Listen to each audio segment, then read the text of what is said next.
Hi everyone, it's Margaret Manning here. Welcome to 60 and Me. Welcome to a new day. How are you doing? Hope that your life is going well for you. I know this is very challenging times, lots going on, and life just seems to be getting more and more complex every day.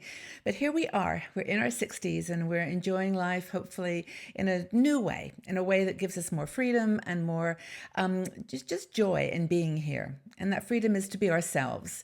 We've been living our lives for other people for a long time, perhaps making decisions based on their needs and their desires rather than our own.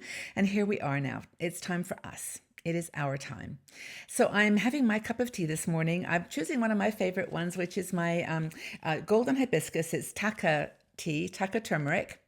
And it's a lovely tea. It's got turmeric and hibiscus, and it's got a few other wonderful things in it, pepper and magical ingredients. So I've got them in my beautiful little orange mug here.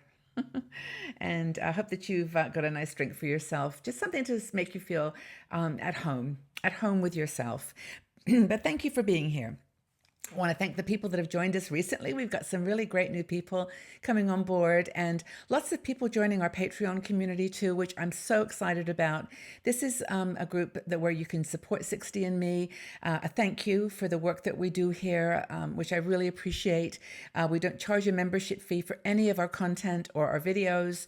And so we really do appreciate those that can afford giving us a little bit of extra support. It really makes all the difference. And people often say to me, how can we help? How can we support you? And of course, tell your friends, that if that's the most important thing is share 60 and Me with your friends. But if you can afford $1, $3 a month, it's really, really helpful to us to be able to keep things going. Keep 60 and Me going strong. So thanks again for being here. Now, topic. Ginny McReynolds is one of our bloggers. I like Ginny a lot. She writes at a very deep level about issues facing older women. And, not just older women, it's really women, people of all ages. But this article she wrote was about how to come back to yourself. We tend in this crazy world of decisions and, just the complexity of life to kind of lose touch with ourselves sometimes. We actually feel like we've lost connection. And she talks about how to bring yourself back to who you are, bring yourself home to a place where you're comfortable and you feel safe and you feel like there's no duplicity, there's no lies, there's no confusion. It's just you. You are there with you. And that could be flawed. That could be a flawed person. It's not perfect. We're not perfect. And simply coming back to yourself is sometimes maybe a little uncomfortable because it's real. But I think that we're ready for it. I think that this is part of being 60 and being able to face who we are and embrace who we are. So, a couple of things. This is what she says. Now, if you're really, really busy and really stretched, it's important to remind yourself what you really need as opposed to what you really want. And it can be something silly. It can be something silly like reading. Well, reading a book isn't silly, but reading a book or writing in your journal or just watching some silly TV, re-energizing your way. The things that you like to do. It could be eating cookies. Who cares? It could be not eating cookies. It could be going swimming. It could be going dancing. Whatever it is that brings you back to realize what you really need in your life. The things that are the non-negotiables. Another thing is to reintroduce yourself to your village or your tribe. And if you don't have a tribe, maybe this is a good opportunity to find one. You can join meetup.com, other events at your community center, your churches, and just in your world, and try to find a couple of people that are like you. And I think that, we talk about going back to your village. Well, I think that's just, a kind of a symbolic village.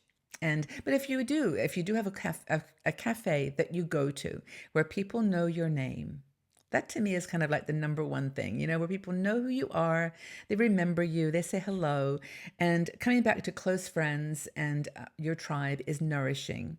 And for Ginny, it makes her appreciate what she's got. We may go weeks or months without seeing these people, but if you've got somewhere that you can go, that's coming back to yourself. That's coming back to the place that you're safe. And those precious friends, for me, are you, my 60 and Me community. And that's why, when I talk about helping us to keep going and supporting us, I'm not kidding. I mean, I'm not, we don't have a big investor behind us, giving us lots of cash to, to hire tons of people.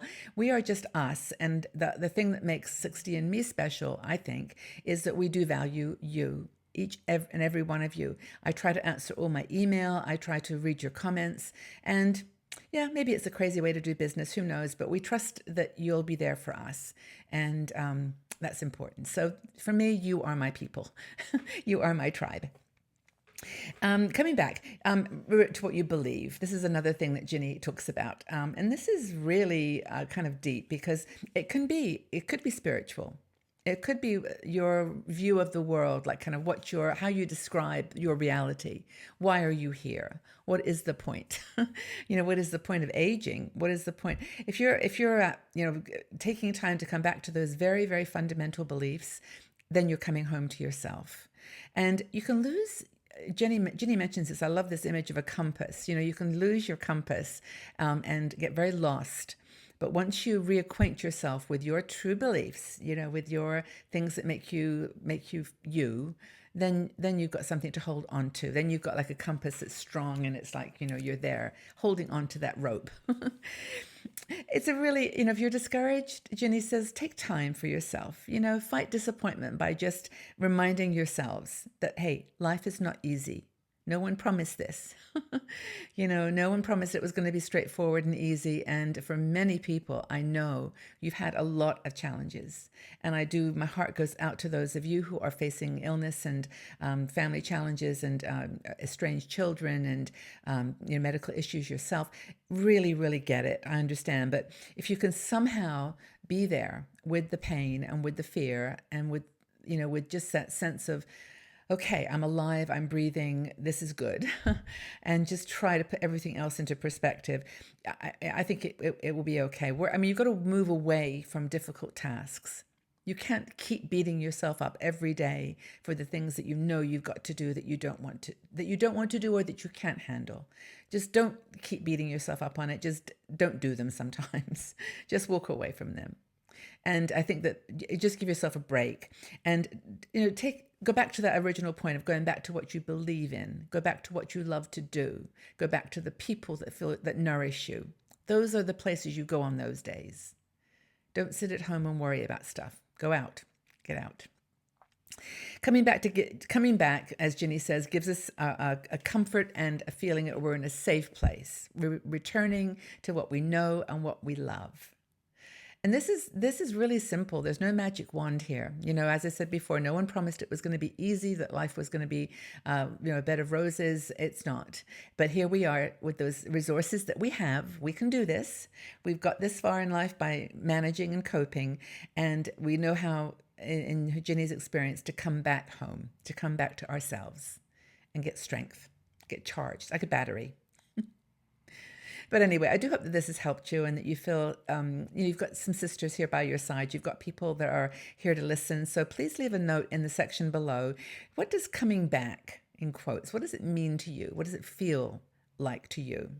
And when was the last time that you kind of came back to yourself? It's a really good question. Hope this has been useful. I know sometimes we talk about your practical things and about how-tos, and this is a how-to. Come back to your center, to yourself, and I'd love to know what you do. So please leave your comments, join the conversation, and if you see other people struggling a little bit with their comments, go and join them, give them a hug, say something to them that's going to help them, and same with you. Just be transparent and tell us, what does coming back feel to you? Thanks, Ginny, for the article, and thank you for being here again. And I'll see you all again soon. Have a wonderful day, everybody. Take good care. Bye-bye.